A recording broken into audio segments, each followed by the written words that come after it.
Selamat pagi Bapak Ibu jemaat sekalian. Masih kurang semangat Bapak Ibu. Selamat pagi Bapak Ibu umat terkasih dalam Tuhan. Selamat datang dan selamat mengikuti ibadah pada hari ini. Sebelum ibadah dimulai, saya Penatua Dewinta akan membacakan beberapa warta lisan. Kebaktian Minggu. Kebaktian Minggu Prapaskah yang kedua pada hari ini 25 Februari pukul 8 pagi dengan tema Jalan Serta Yesus. Kita akan dilayani oleh Pendeta Daniel Guntur Cahyo Prakoso dari GKI Melur. Kebaktian Minggu Prapaskah ketiga yang diadakan pada minggu depan akan dibawakan dengan tema kemarahan dalam cintanya dan dilayani oleh Pendeta Marto Marbun. Kebaktian Remaja Pemuda. KRKP pada hari ini pukul 11 siang dengan tema The One and Only akan dilayani oleh Penatua Dewinta. Dan untuk KRKP pada minggu depan di pukul yang sama 11 siang dengan tema Berani Memegang Prinsip dilayani oleh Pendeta Marto Marbun. Komisi Anak.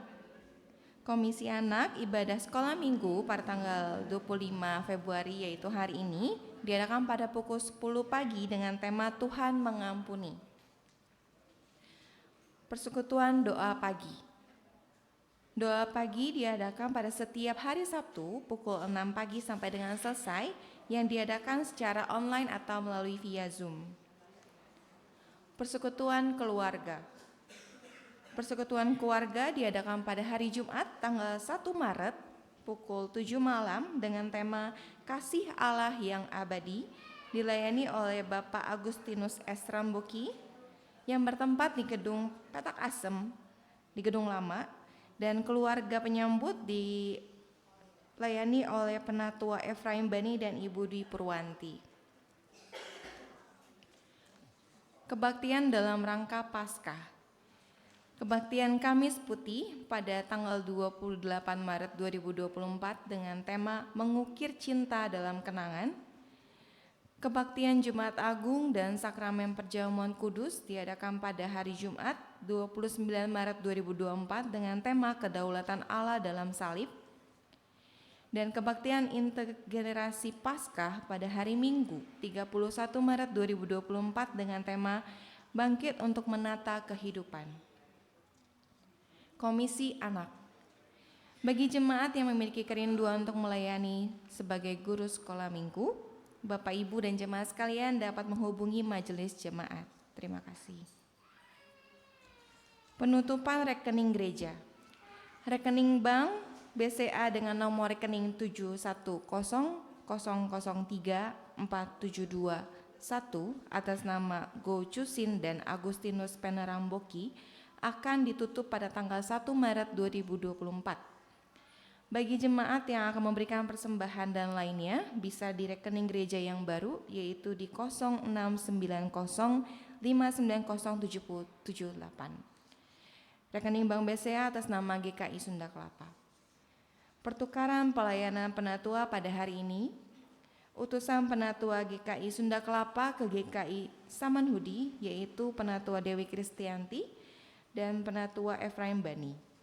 Pada hari ini dari GKI Kalideres mengutus ke GKI Sunda Kelapa yaitu Penatua Nuning dan Penatua Ribut Adi Siswanto. Atestasi masuk keanggotaan. Berdasarkan pengajuan permohonan atestasi masuk keanggotaan dan setelah dilakukan percakapan dan pemenuhan kelengkapan administrasi yang diperlukan, maka akan dilakukan penerimaan anggota atas diri Bapak Joni Yasio, tempat dan tanggal lahir Konbaki 4 Juni 1987, asal gereja dari GMIT Immanuel Besin Konbaki. Penerimaan keanggotaan baru ini akan dilakukan dalam kebaktian umum pada tanggal 3 Maret 2024 mendatang. Tuhan memberkati. Program pemeriksaan kesehatan. Program pemeriksaan tekanan darah secara gratis akan dilaksanakan pada hari ini jam 10 pagi setelah kebaktian umum di depan ruang TU. Ruang TU itu ada di belakang, jadi Bapak Ibu bisa lewat samping toilet ke belakang untuk dapat memeriksa tekanan darah secara gratis. Rapat bidang. Rapat bidang akan dilaksanakan pada tanggal 28 Februari, hari Rabu mendatang pukul 7 malam, tempatnya di GKI Sunda Kelapa.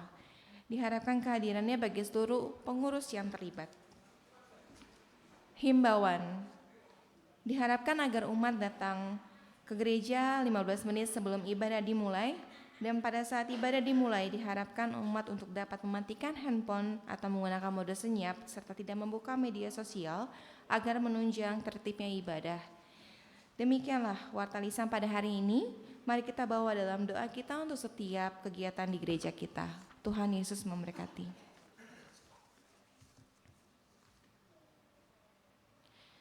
Marilah kita mulai kebaktian minggu pada hari ini. Kita teduhkan hati dan datang kepada Tuhan di dalam keheningan.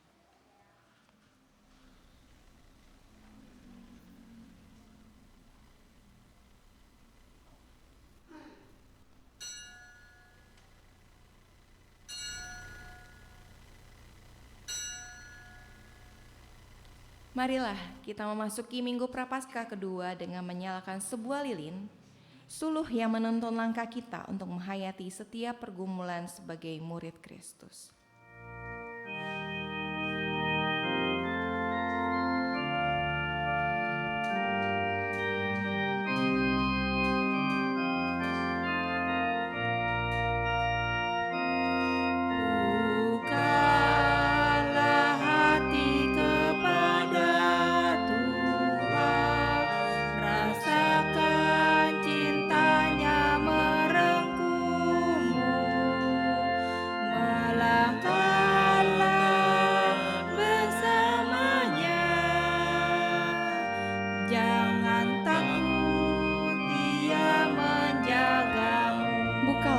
Kepada Tuhan. Bukalah hati kepada Tuhan, rasakan cintanya merengkumu, melangkahlah bersamanya, jangan takut, Dia menjagamu. Marilah menghadap Tuhan seraya mensyukuri rangkuhan cintanya. Ia yang memampukan kita untuk setia berjalan serta Yesus, Sang Mesias, harapan dunia. Yesus Mesias Israel.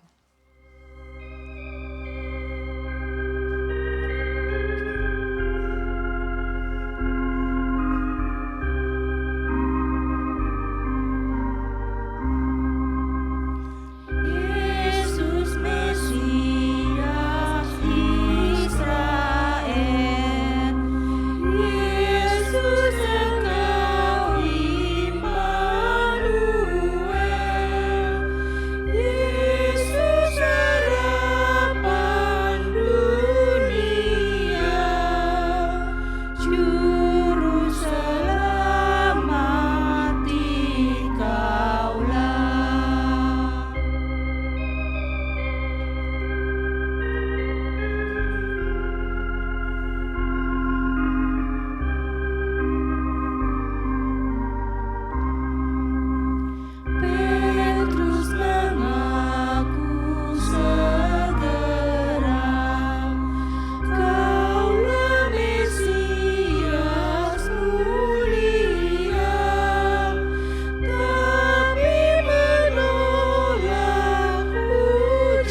Tuhan beserta saudara. Dan beserta saudara juga.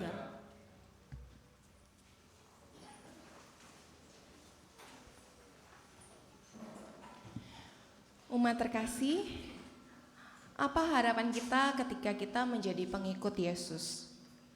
Mungkin kita membayangkan jalan hidup akan menjadi lebih mudah. Kita lepas dari pergumulan dan hidup dalam kegembiraan. Namun realitasnya tidaklah demikian. Menjadi pengikut Yesus artinya bersedia berjalan sertanya. Berjalan di jalan penderitaan, terjal, dan penuh berbatuan. Dalam jalan itulah kita dipanggil untuk menyangkal diri dan mengikul salib. Dan melepaskan keangkuhan diri untuk mengikut kehendak Tuhan. Dengan segala konsekuensi ini, bersediakah kita untuk tetap jalan serta Yesus? Mari sejenak kita mau merenungkannya.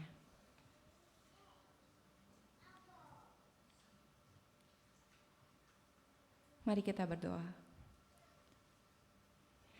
Ya Tuhan, sumber pengasihan dalam kerendahan hati, kami datang kepadamu, memohon kasih dan pengampunan. Kami mengakui diri sebagai pengikut-Mu ya Tuhan, tetapi kerap kali kami tidak jalan di jalan-Mu.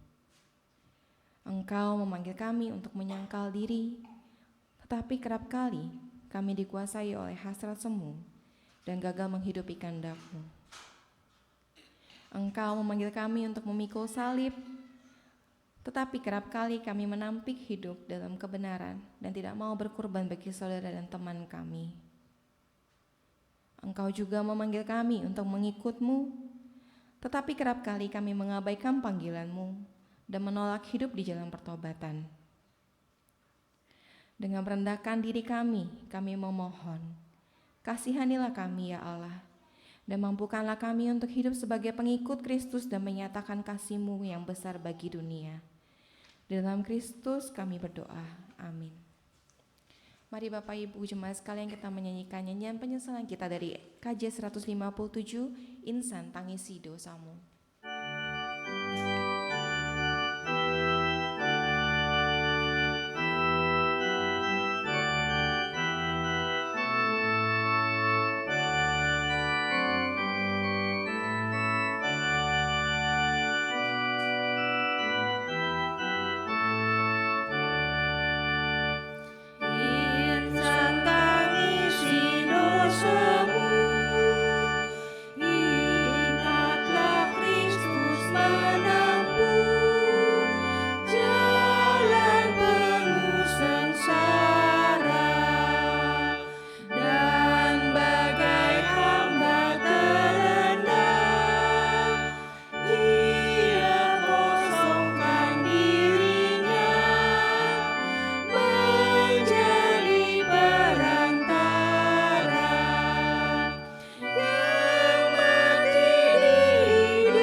Kristus setia memanggil kita untuk hidup dalam anugerah-Nya.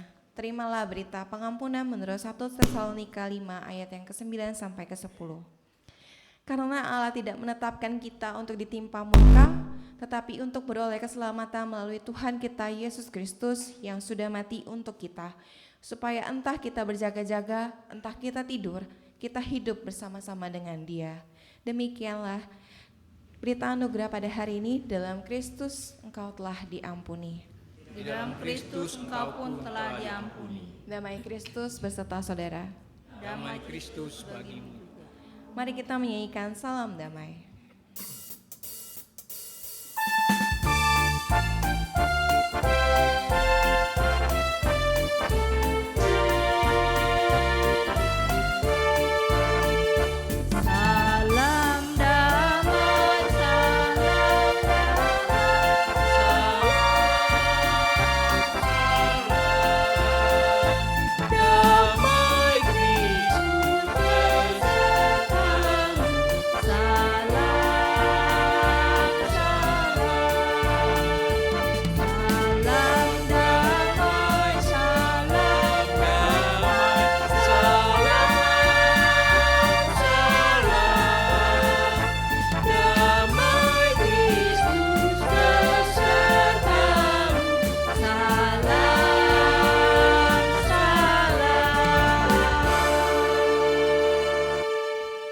Marilah kita terus berkarya dan menghidupi keselamatan yang Tuhan sudah berikan kepada kita. Marilah kita juga menyanyikan kesanggupan kita. Teruslah berkarya, Tuhan sudah buka jalan.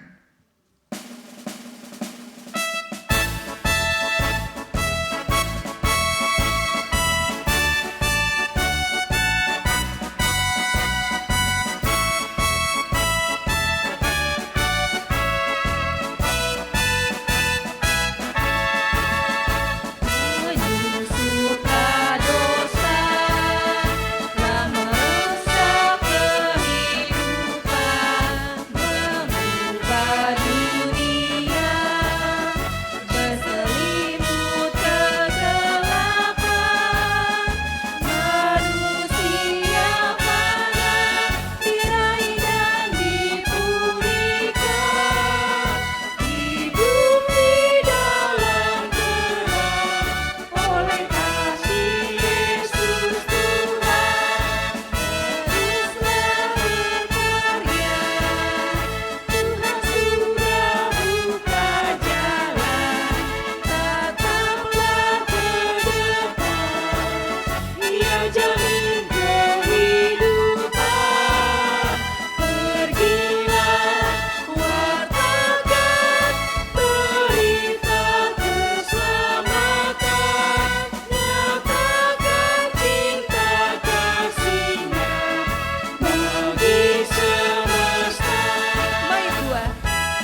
Mari kita persiapkan hati dan pikiran kita untuk firman Tuhan. Bersama kita berdoa. Kami bersyukur padamu Tuhan, untuk hari ini Engkau memberikan kesehatan dan kekuatan yang cukup.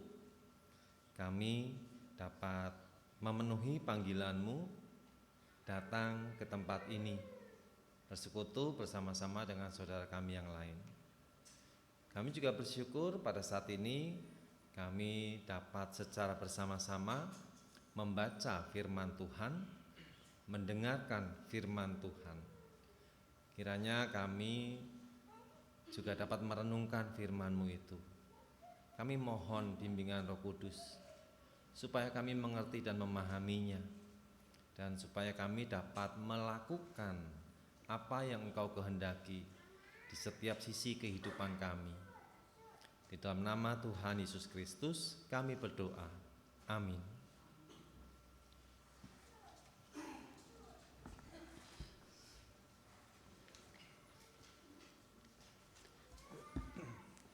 Bacaan pertama kita pada pagi hari ini terambil dari kitab Kejadian pasalnya yang ke-17, ayatnya yang pertama sampai yang ke-7, dilanjutkan pada ayatnya yang ke-15 sampai yang ke-16.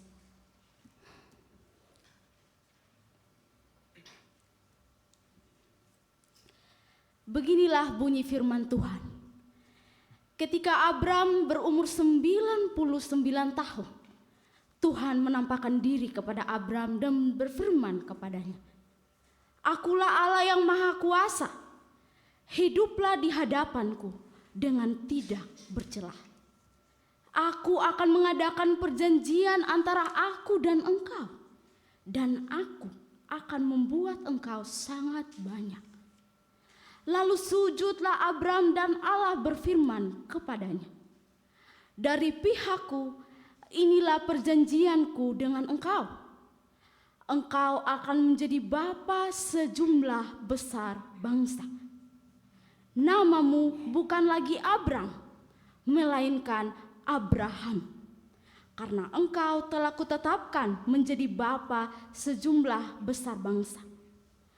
Aku akan membuat engkau beranak cucu sangat banyak, dan membuat engkau menjadi bangsa-bangsa, serta darimulah raja-raja berasal.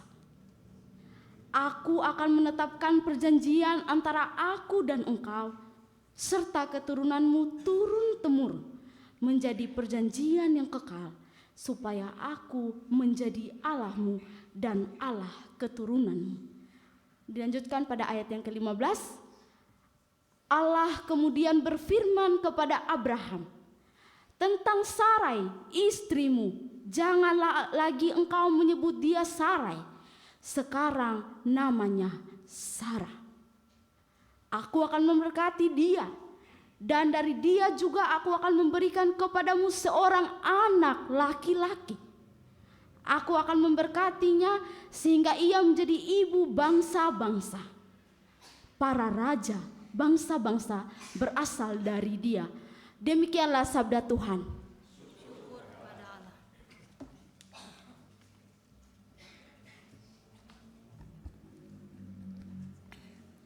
Kita akan menanggapi bacaan pertama kita dengan menyanyikan Mazmur 22 ayat 23 sampai 32.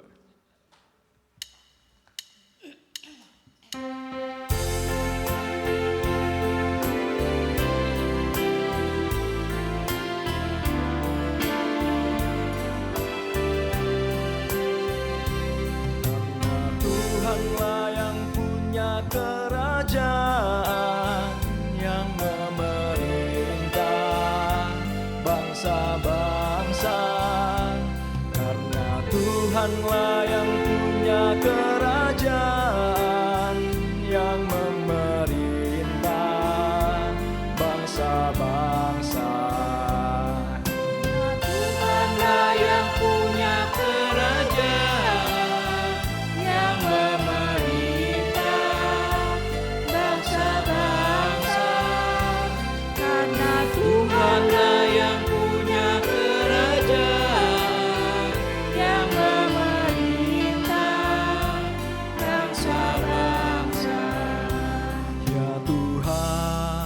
janganlah engkau jauh. Kekuatanku segeralah menolongku. Lepaskanlah aku dari pedang, dari anjing yang mencengkram nyawaku. Selamatkan aku dari singa, juga dari tanduk banteng. Karena Tuhanlah yang punya kerajaan, yang memerintah bangsa-bangsa. Karena Tuhanlah yang punya kerajaan, yang memerintah bangsa-bangsa. Aku kan masyurkan namamu, memuji engkau di dalam jemaahmu. Hai semua anak cucu Yakub, muliakanlah Dia Tuhan Allahmu, dan gentarlah terhadap Tuhan, yang takut akan Tuhan. Karena Tuhanlah yang punya kerajaan, yang memerintah bangsa-bangsa. Karena Tuhanlah yang punya kerajaan, yang memerintah bangsa-bangsa. Tuhan pun tak memandang hina kesengsaraan manusia yang tertindas. Ia tidak sembunyikan wajah bagi orang yang hina dan tertindas. Didengarnya juga teriakan yang meminta pertolongan. Karena Tuhanlah yang punya kerajaan, yang memerintah bangsa-bangsa. Karena Tuhanlah yang punya kerajaan, yang memerintah bangsa-bangsa. Nazarku kan ku bayar semua di depan orang yang takut akan Tuhan. Ku memuji Tuhan dengan senang, kan ku puji dalam jemaah yang besar. Ujung-ujung bumi mengingatnya dan berbalik kepadanya. Karena Tuhanlah yang punya kerajaan, yang memerintah bangsa-bangsa. Karena Tuhanlah yang punya kerajaan, yang memerintah bangsa-bangsa.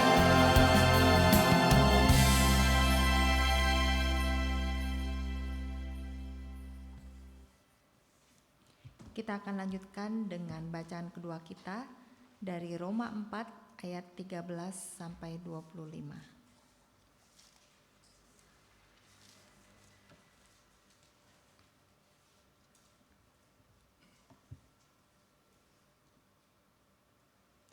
Sebab janji kepada Abraham dan keturunannya bahwa ia akan memiliki dunia bukan berdasarkan hukum Taurat, melainkan berdasarkan pembenaran melalui iman. Sebab jika mereka yang hidup dalam hukum Taurat akan mewarisi dunia, sia-sialah iman dan batallah janji itu. Sebab hukum Taurat membangkitkan murka, tetapi di mana tidak ada hukum Taurat, Di situ tidak ada juga pelanggaran. Karena itu, janji tersebut berdasarkan iman supaya sesuai dengan anugerah, sehingga janji itu berlaku bagi semua keturunan Abraham, bukan hanya bagi mereka yang hidup dari hukum Taurat, tetapi juga bagi mereka yang hidup dari iman Abraham. Sebab Abraham adalah bapa kita semua. Seperti tertulis, engkau telah kutetapkan menjadi bapa banyak bangsa, di hadapan Allah yang kepadanya ia percaya, yaitu Allah yang menghidupkan orang mati dan menjadikan dengan firman-Nya apa yang tidak ada menjadi ada.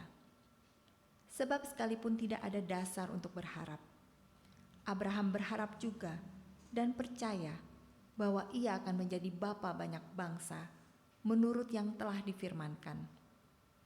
Demikianlah banyaknya nanti keturunanmu. Imannya tidak menjadi lemah, walaupun ia menyadari bahwa tubuhnya sudah seperti mati, karena ia sudah berusia kira-kira 100 tahun dan bahwa rahim Sarah telah mati. Namun terhadap janji Allah ia tidak bimbang karena ketidakpercayaan. Malah ia diperkuat dalam imannya dan ia memuliakan Allah, serta berkeyakinan penuh bahwa Allah berkuasa untuk melaksanakan apa yang telah ia janjikan. Itulah sebabnya hal itu diperhitungkan kepadanya sebagai kebenaran. Kata-kata hal itu diperhitungkan kepadanya tidak ditulis untuk Abraham saja, tetapi ditulis juga untuk kita. Sebab kepada kita pun Allah memperhitungkannya, karena kita percaya kepada Dia yang telah membangkitkan Yesus, Tuhan kita, dari antara orang mati, yaitu Yesus yang telah diserahkan karena pelanggaran-pelanggaran kita dan dibangkitkan untuk pembenaran kita. Demikianlah sabda Tuhan. Syukur kepada Allah.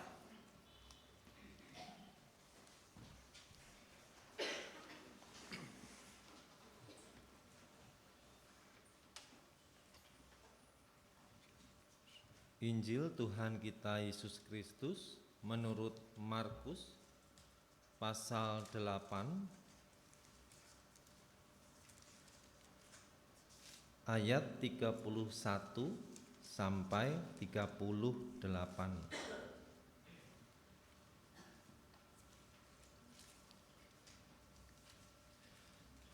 Kemudian mulailah Yesus mengajarkan kepada mereka bahwa Anak Manusia harus menanggung banyak penderitaan dan ditolak oleh tua-tua, imam-imam kepala, dan ahli-ahli Taurat, lalu dibunuh dan bangkit sesudah 3 hari. Hal ini dikatakannya dengan terus terang. Tetapi Petrus menarik Yesus ke samping dan menegur dia.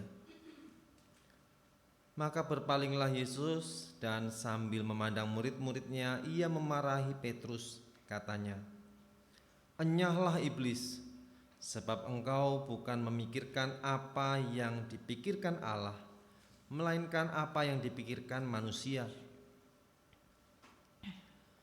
Lalu Yesus memanggil orang banyak dan murid-muridnya dan berkata kepada mereka, "Setiap orang yang mau mengikut aku, ia harus menyangkal dirinya, memikul salibnya dan mengikut aku.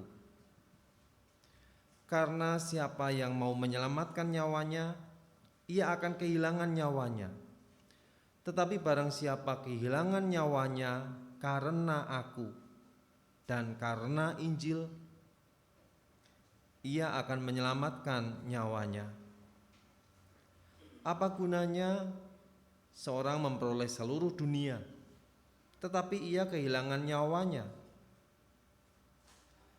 Karena apakah yang dapat diberikannya sebagai ganti nyawanya?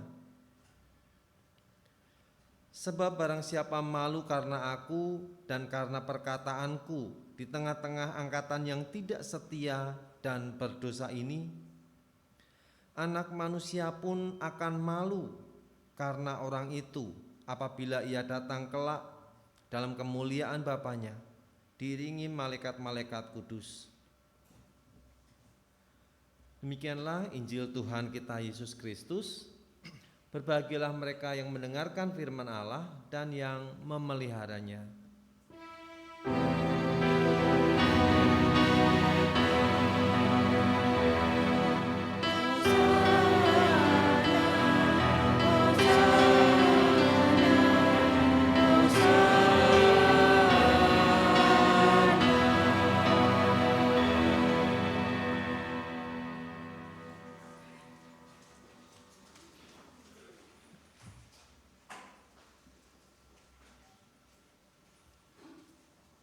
Bapak Ibu Saudara yang dikasihi dan mengasihi Tuhan Yesus Kristus, selamat pagi. Semoga kita dalam keadaan sehat selalu ya. Ya, Bapak Ibu Saudara,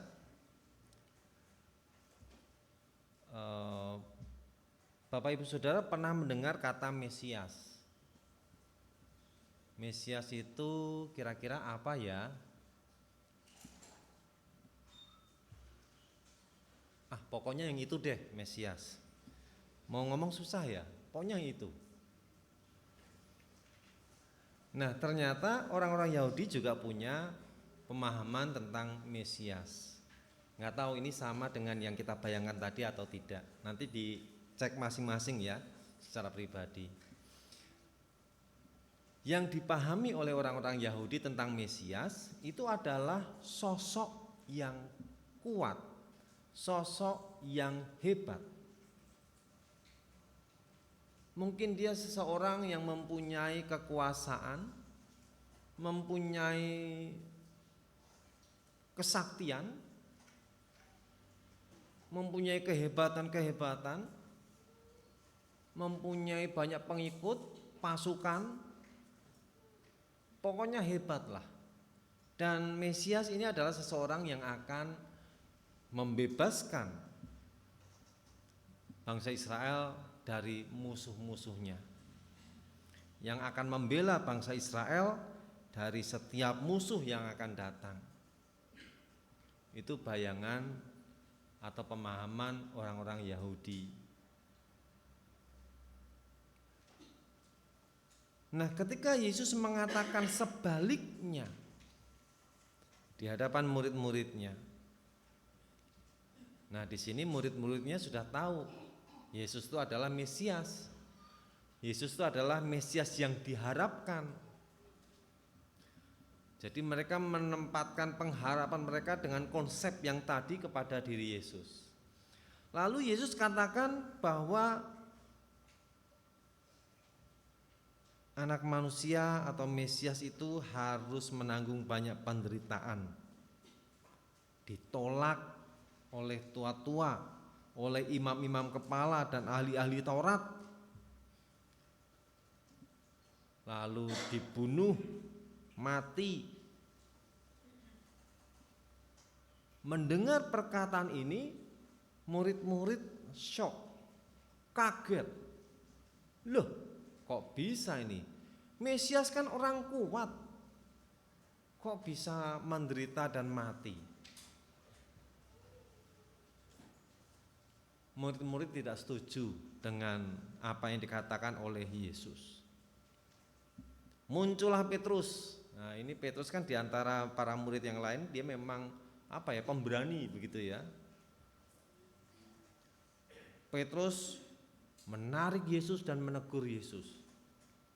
Menegurnya bagaimana, Bapak Ibu? Kira-kira menegurnya bagaimana? Enggak tahu kan? Saya juga tidak tahu. Karena tidak tertulis dengan teguran seperti apa gitu ya. Tapi yang pasti teguran Petrus membuat Yesus, kalau dikatakan marah ya sebetulnya bukan marah juga gitu ya. Tersinggung ya bukan tersinggung juga. Jadi apa ya enaknya ya? Pokoknya Yesus akhirnya menegaskan dari teguran Petrus itu,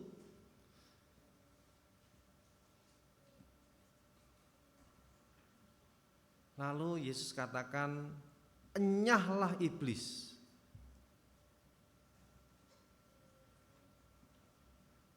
Nah, Yesus memahami dan Yesus mengerti bahwa itu sebenarnya bukan pikiran Petrus. Itu iblis yang masih sedikit menguasai pikiran Petrus. Sehingga iblis itu pengen menggoyahkan iman para murid-muridnya. Dengan konsep pemahaman yang sudah dimiliki, Mesias tuh nggak bakalan mati loh. Mesias tuh orang kuat loh. Kalau Mesias mati menderita itu bukan Mesias. Nah itu kira-kira iblis rencananya begitu. Jadi Yesus katakan enyahlah iblis. Itu bahasa Yunaninya menggunakan kata opiso.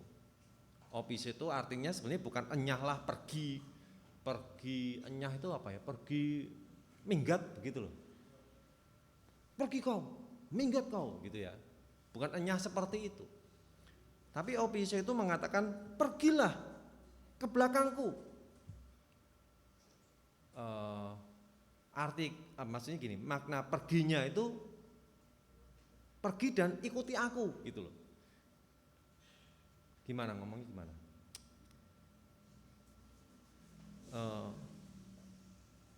Bahasa sananya tuh manut gitu loh. Manut tuh apa? Hah? Oh ikut ya. Manut tuh ikut. Saya pikir manut itu ikan yang ada santannya, ada. Oh itu mangut. Kalau orang Yunani pasti tahu itu masakan mangut itu apa. Manut, jadi pergi dan ikutlah gitu loh. Maksudnya ikut itu apa? Pemikirannya gitu.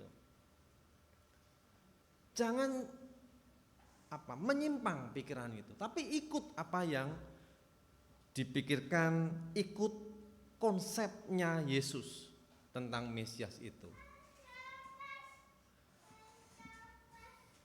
Jadi Yesus menyuruh iblis itu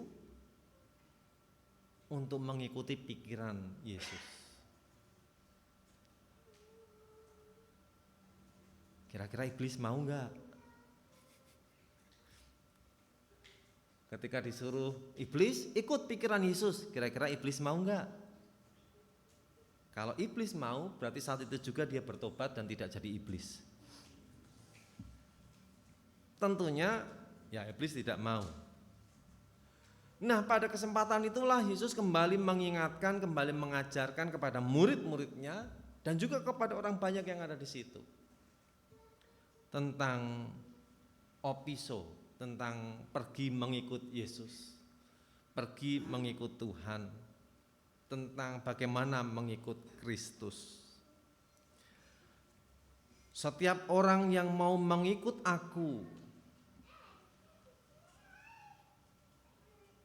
ia harus menyangkal dirinya,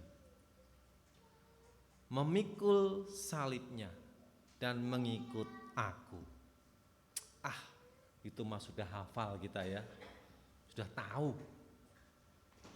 Siapapun yang mengikut Yesus harus menyangkal dirinya, memikul salib, mengikut Yesus. Kita sudah tahu. Bahkan dari sekolah minggu sudah diajarkan. Kan ada lagunya kan itu kan yang lagu mengikut Yesus itu apa? Jalan sesuai seperti tema kita kok lagunya itu. Jalan serta Yesus. Wah, lagunya ada ini. Pasti hafal kan ya? Hafal? Kan pasti udah tahu lah.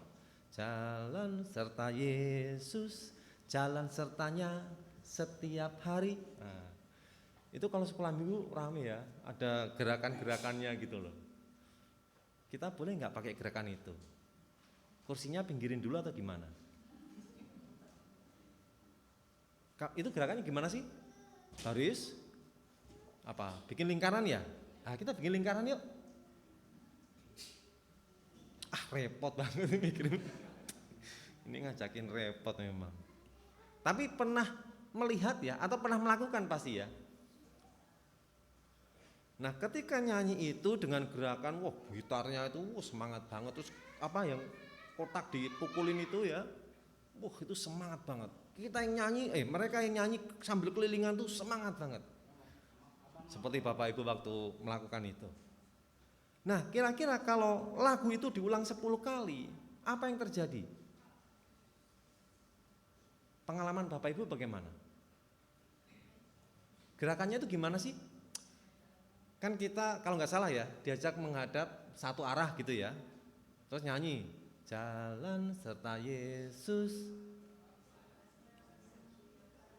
Jalan itu ya.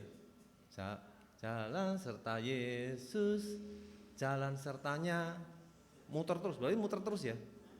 Oh balik, baliknya pas apa? Pas kata jalan.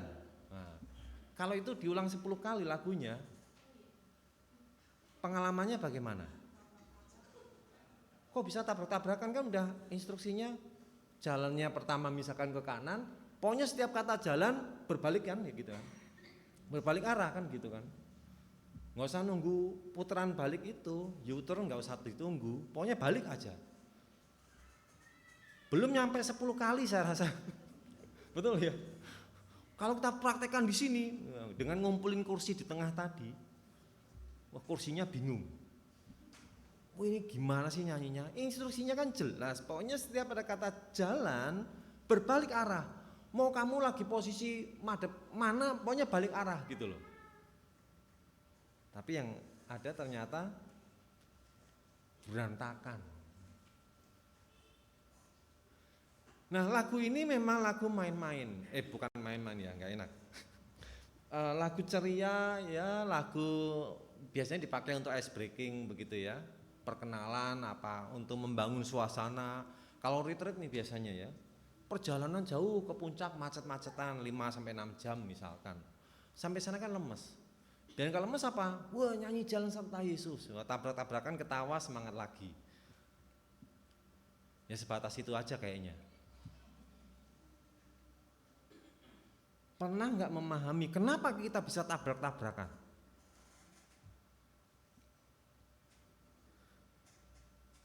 Mengikuti lagunya saja susah. Instruksi sudah jelas, semua madep kanan. Instruksi pertama kan begitu. Baris bentuk lingkaran madep kanan semua. Nyanyikan. Setiap ada kata jalan balik kanan. Berbalik arah. Tadi ke kanan berarti harus ke kiri. Saking enaknya nyanyi mungkin ya. Jadi lupa. Enggak balik-balik dia. Terus saja. Ini nyampe Jakarta lagi ternyata. Nyanyi saja susah dan berantakan, apalagi di dalam kehidupan kita jalan serta Yesus, mengikuti Yesus dengan cara tadi itu apa? Menyangkal diri. Gimana coba Bapak Ibu menyangkal diri? Enak aja kamu yang belok nyelonong, aku yang disalahin, ya kan? Kamu yang nggak pakai mata ini senku ke kanan, berarti tandaku mau belok kiri, kamu lewat kanan harusnya, ya kan? Kalau di lalu lintas senggolan kan begitu kan ya? Sen kanan belok kiri kan pernah lihat. Kira-kira kalau kesenggol siapa yang marah duluan? Menyangkal diri. Aku ini sudah banyak makan asam garam, makanya stroke. Kamu jangan nambahin saya stroke. Kamu masih bau kencur. Pete aja nggak doyan kan? Ini menyangkal diri loh. Kadang kita bertahan pada harkat martabat kita. Padahal maksudnya menyangkal diri adalah ya nggak usah lah. Sebenarnya banyak orang juga yang menyangkal dirinya loh, benar. Tadi kan kayaknya tidak mau ya, tidak mau menyangkal diri. Tapi sebenarnya ada yang menyangkal diri. Misalkan begini, ayo Pak main ke gubuk saya. Ya, sering dengar ya, ayo mampir, inilah gubuk kami. 3 lantai doang. Kalau naik cuma pakai lift kok, nggak lewat tangga. Ini gubuk kami. Kayak gitu gubuk. Ini kan sebenarnya hanya peribahasa. Ya. Jadi menyangkal diri itu bukan seperti itu. Menyangkal diri itu adalah merendahkan hati. Ini beda dengan merendahkan diri. Kalau merendahkan diri orang banyak nggak mau memang. Ya kan, dirinya direndahkan, diinjek-injek, pasti nggak mau. Tapi rendah hati. Rendah hati artinya adalah integritas jati diri kita tetap kita jaga. Tetapi kita tidak menempatkan diri kita lebih dari yang lain, tidak. Tapi kita sama. Walaupun kita memang pinter nih, gitu ya. Tapi jangan sok pinter.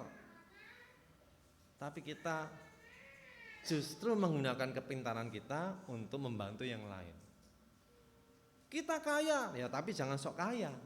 Justru kita membantu yang lain juga dengan apa yang kita miliki. Itu merendahkan hati dan itu yang dimaksud dengan menyangkal diri. Menyangkal diri itu bukan berarti pengen marah ditahan ya. Jangan, itu nanti malah jadi ya stroke tadi gitu ya.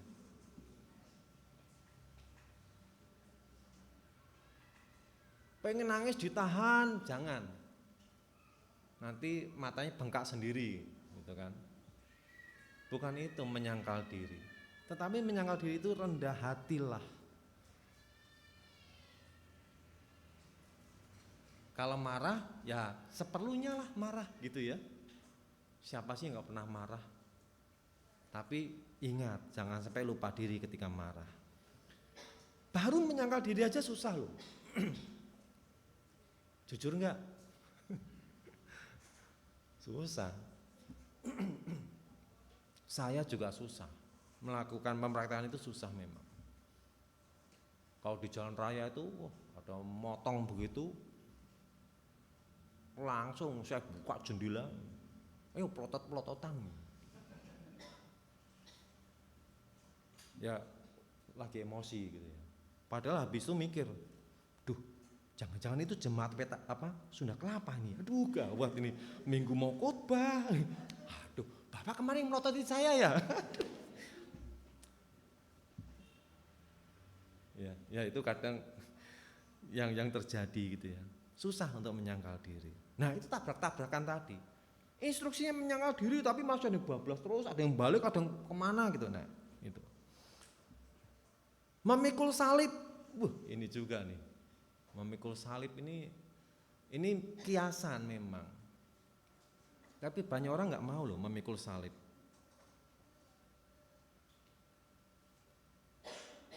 Kita membayangkan salib itu kan kayu berat gitu ya. Kayunya besar, balok, berat, kasar gitu ya. Kalau dipikul, waduh. Rasanya kayak apa? Mungkin diantara Bapak Ibu Saudara ada yang pernah ya, zaman dulu nimba air pakai pikulan begitu, pernah ya? Ada yang mengalami hal itu ya? Dipikul sini, rasanya gimana itu? Beras misalkan dipanggul begitu, rasanya bagaimana?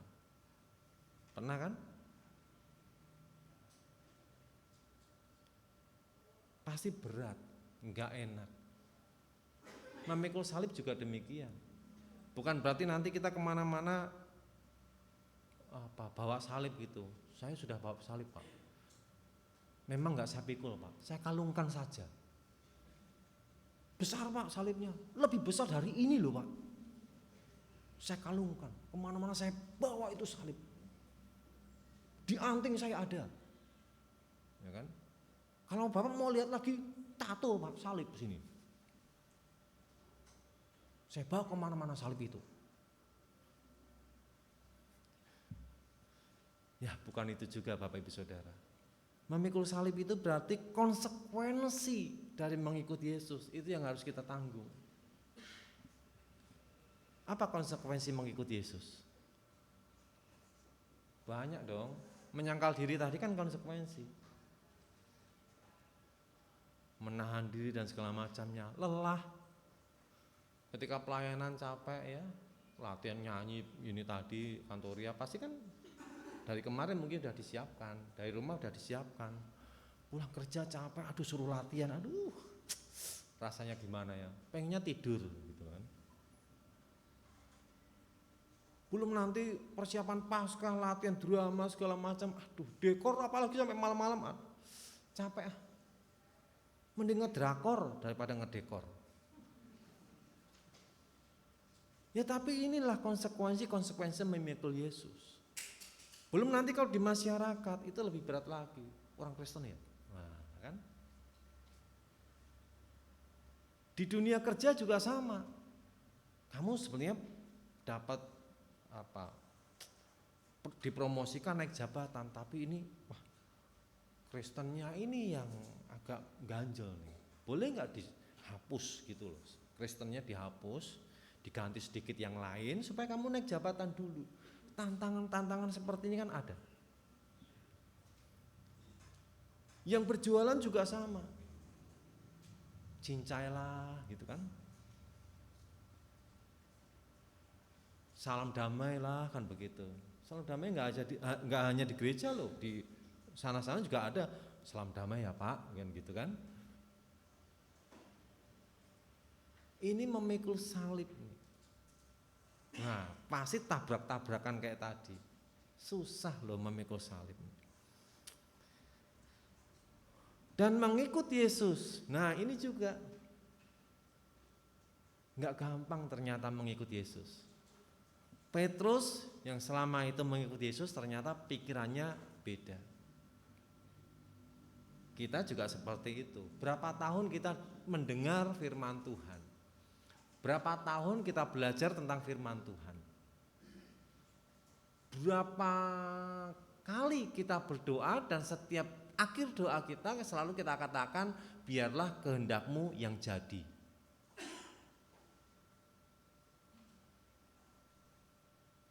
Berapa banyak kalau mau dihitung? Begitu ide kita nggak kesampaian, ngambek. Besok aku nggak ke gereja. Ada kan cerita seperti itu?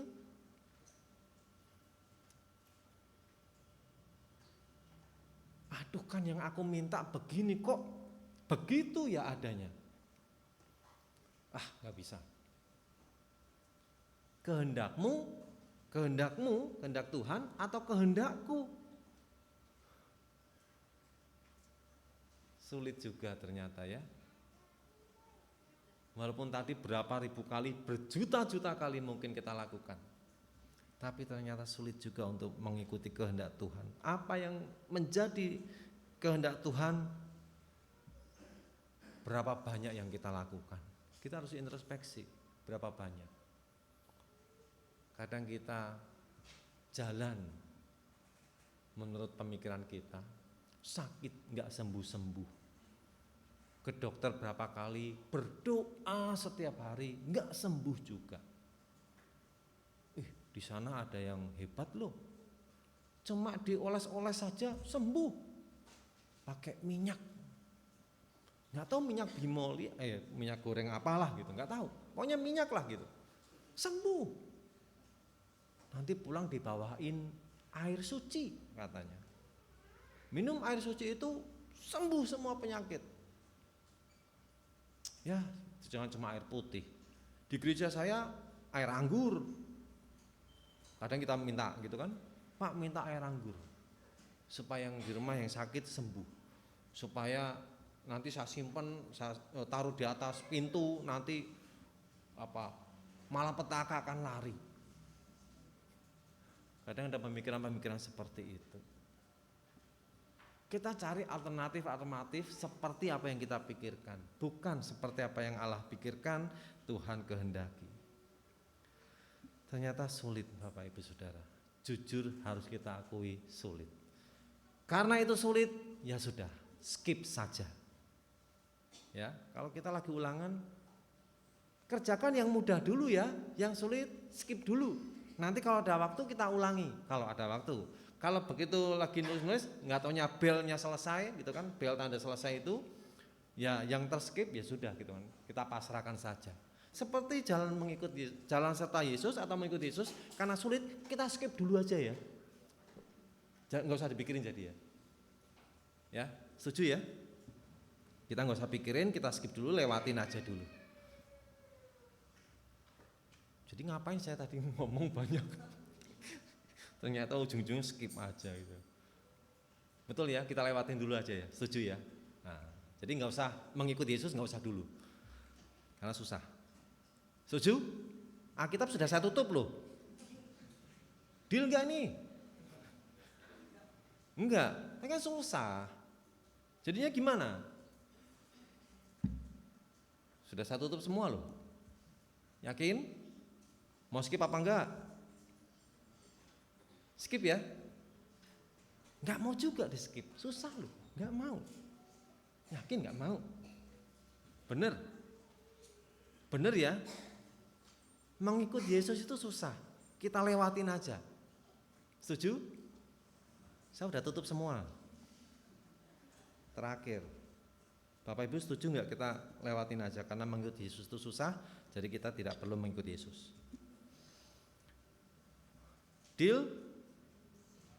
Enggak? Nah, Bapak Ibu yang ngomong sendiri ya, susah enggak susah, nikmatilah itu. Saya enggak nyuruh, saya cuma ngasih tantangan. Bapak Ibu yang memilih. Kalau Bapak Ibu mau lanjut dan tidak skip, segala konsekuensi kesusahan itu nikmati. Tapi kalau Bapak Ibu mau skip, jangan salahkan saya juga. Saya sudah ngomong apa adanya, itu pilihan kita masing-masing. Tetapi saya hanya mengingatkan semoga kita dapat tetap berjalan dengan iman kita. Seperti iman Abraham. Sudah ragu-ragu, gak mungkin nih, Abraham tua, Sarai sudah tua, gak mungkin punya anak. Tapi Abraham tetap percaya.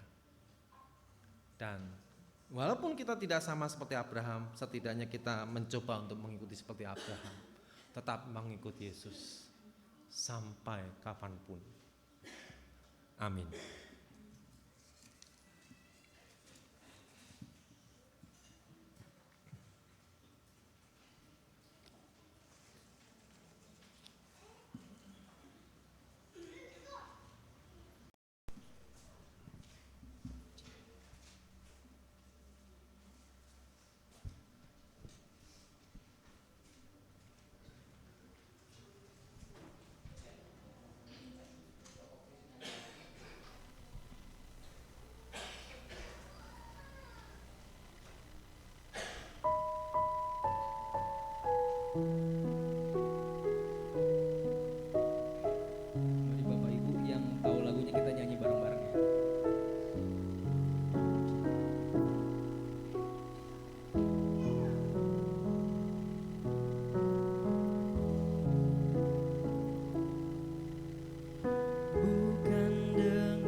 Jemaat yang dikasihi Tuhan, marilah kita bersama dengan umat Allah di masa lalu, masa kini, dan masa depan, mengingat janji baptisan kita dengan mengikrarkan pengakuan iman rasuli. Aku percaya kepada Allah, Bapa yang Esa, Khalik langit dan bumi, dan kepada Yesus Kristus, Anak yang tunggal Tuhan kita, yang dikandung daripada Roh Kudus, dari Maria, yang beritan secara di bawah pemerintahan Pontius Pilatus, disalibkan, mati dan dikuburkan, turun dalam kerajaan maut. Pada hari yang ketiga bangkit pula dari orang mati, naik ke surga, duduk sebelah kanan Allah Bapa yang Maha Kuasa, dan dari sana ia akan datang untuk menghakimi orang hidup dan yang mati. Aku percaya kepada Roh Kudus, Gereja Kudus dan Am, persekutuan orang kudus, pengampunan dosa, kebangkitan orang mati, dan hidup yang kekal. Amin. Silakan.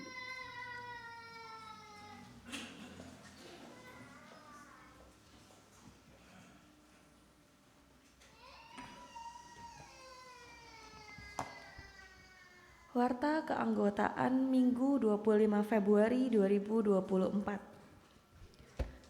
Berita duka cita, telah dipanggil pulang ke rumah Bapa di surga, Ibu Deborah Laru Senani pada usia 61 tahun, ibu dari saudari Michelle dan saudari Mei Mei, telah dimakamkan pada Kamis 22 Februari 2024 pada pukul 9.30 di TPU Tegal Alur. Kiranya keluarga yang ditinggalkan diberikan penghiburan dan kekuatan dari Tuhan. Terima kasih.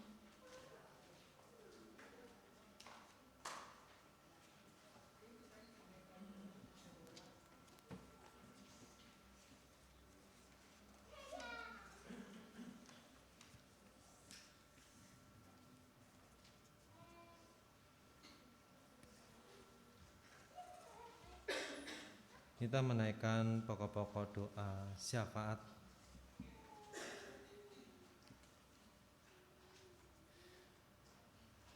Kami bersyukur padamu Tuhan, Engkau menyatakan penyertaan-Mu kepada kami.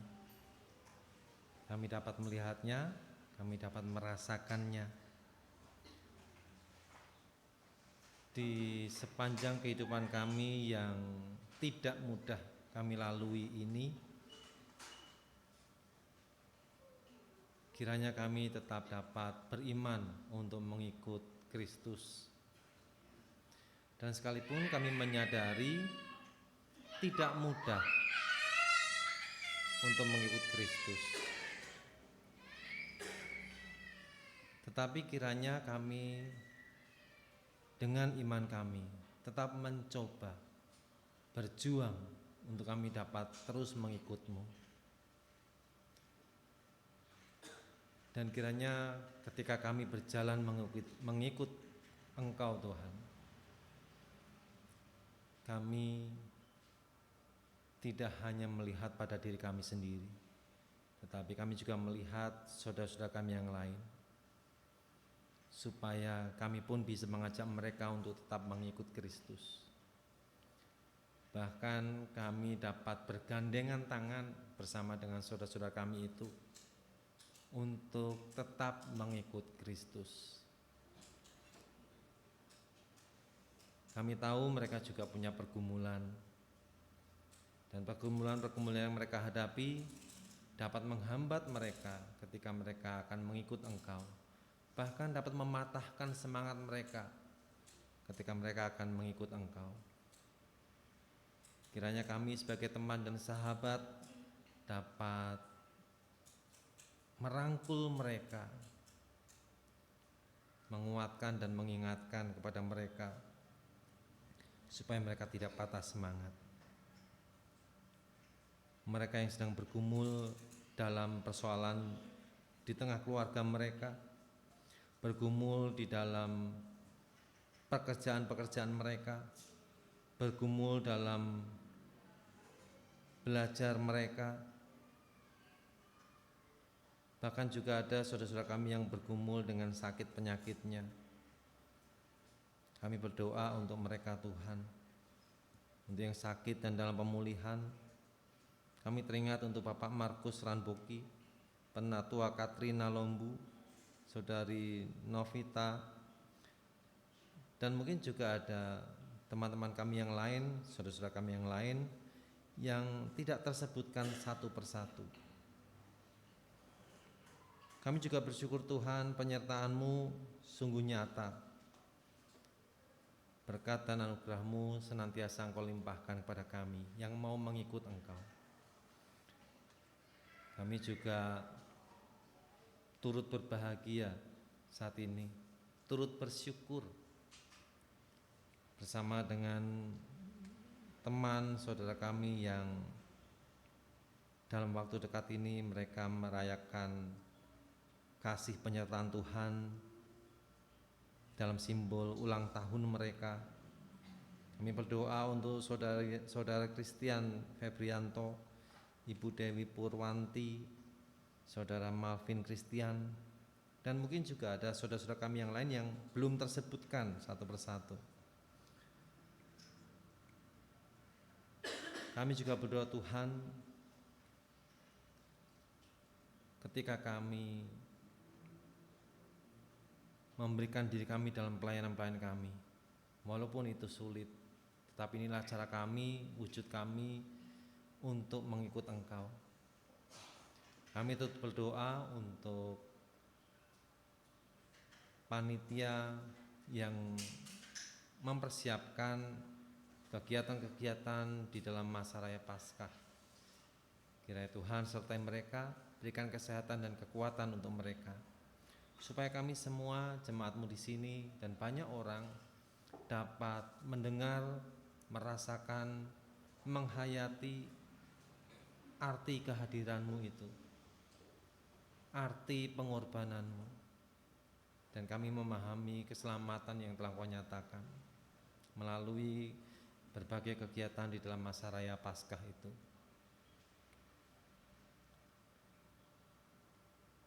Kami juga berdoa Tuhan untuk segenap majelis jemaat, para aktivis dan jemaat-Mu di sini, di dalam keseharian mereka, di dalam pelayanan mereka. Kiranya dengan apa yang mereka lakukan, banyak orang dapat melihatnya dan mereka akhirnya dapat memutuskan untuk juga berjalan beserta dengan Engkau. Terima kasih Tuhan, karena Engkau telah menyatakan semuanya itu. Engkau juga berkenan mendengarkan setiap doa kami. Kami mengakhiri doa ini dengan bersama-sama menyatakan doa yang telah Engkau ajarkan kepada kami.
Mari umat terkasih, dengan sukacita kita membawa persembahan sebagai ungkapan syukur kepada Tuhan.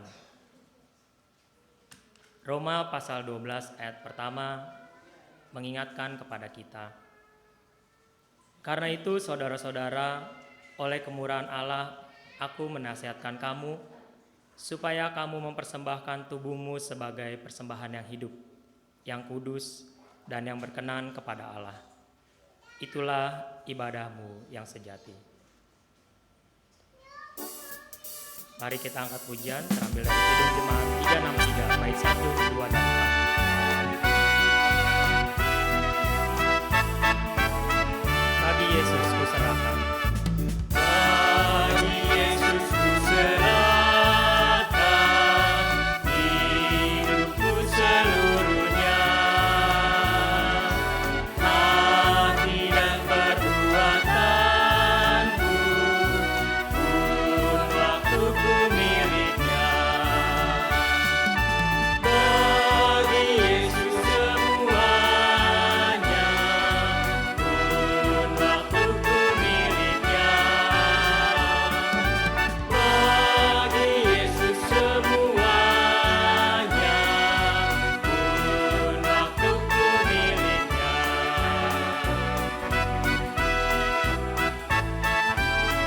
Bait yang kedua.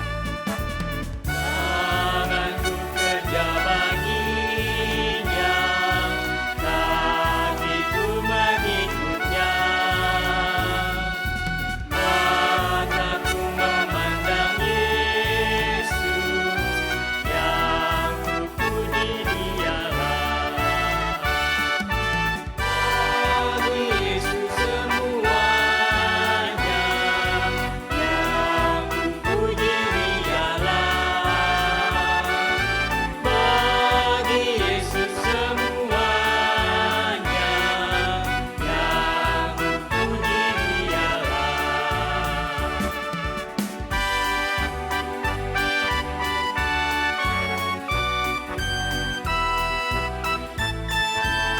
Mari kita nyanyikan bait yang keempat. Oh, betapa mengagumkan Maharaja semesta,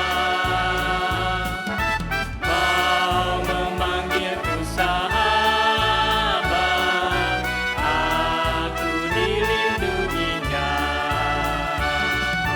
Bagi Yesus semuanya, aku dilindunginya. Bagi Yesus semuanya, aku dilindunginya. Mari kita berdiri, kita nyanyikan karunia baik semua. Baik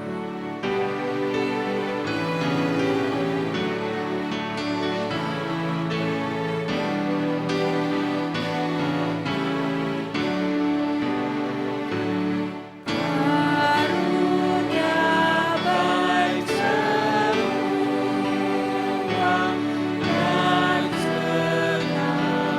hidupku, pemberian Tuhan dan berkat tanganmu, setiamu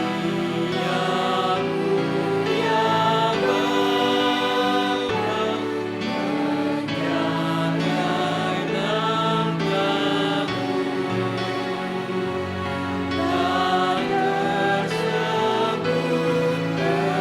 tersebut berapa besar anugerahmu. Mari kita berdoa. Terpujilah Allah semesta yang senantiasa menganugerahkan kebaikan dalam hidupnya umat manusia di muka bumi ini. Dalam rasa syukur kami menyerahkan persembahan ini kepadamu ya Bapa. Kiranya Engkau berkenan menerimanya dan memberkati gerejamu yang mengelolanya, agar dapat dipakai untuk menyatakan karyamu di tengah dunia ini.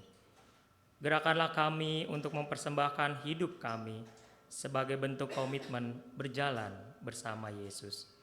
Dalam Kristus kami naikkan syukur ini. Amin.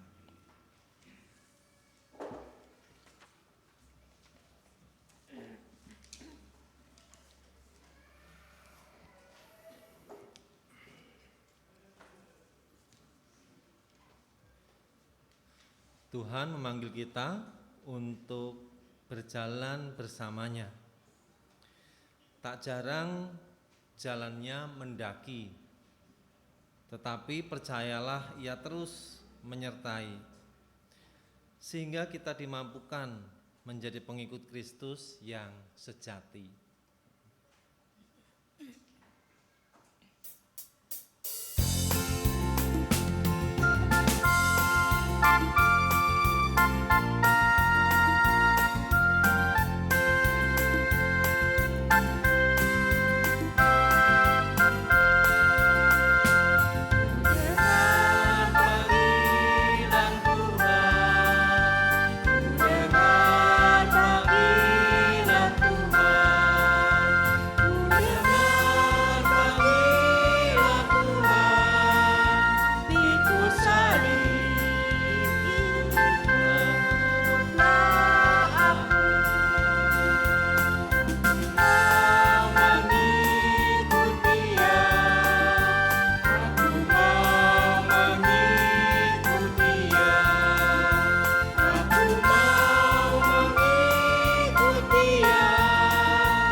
Arahkanlah hatimu kepada Tuhan.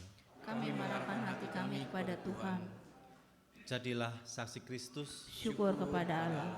Terpujilah Tuhan. Kini dan selamanya. Kini terimalah berkat Tuhan.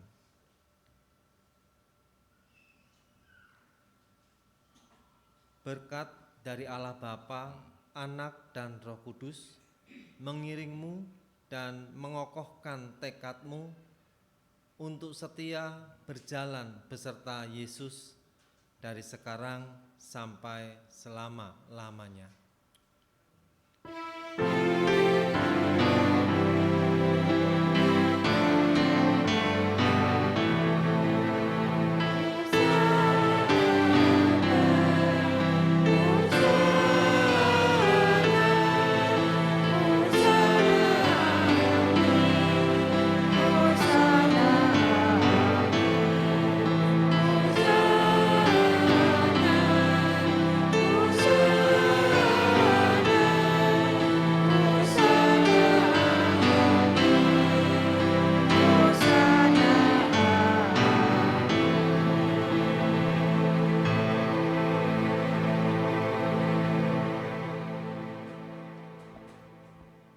Silakan tetap berdiri, kita menyanyikan nyanyian resesi kita, Ku Dengar Panggilan Tuhan.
Dipersilakan untuk mengambil waktu teduh.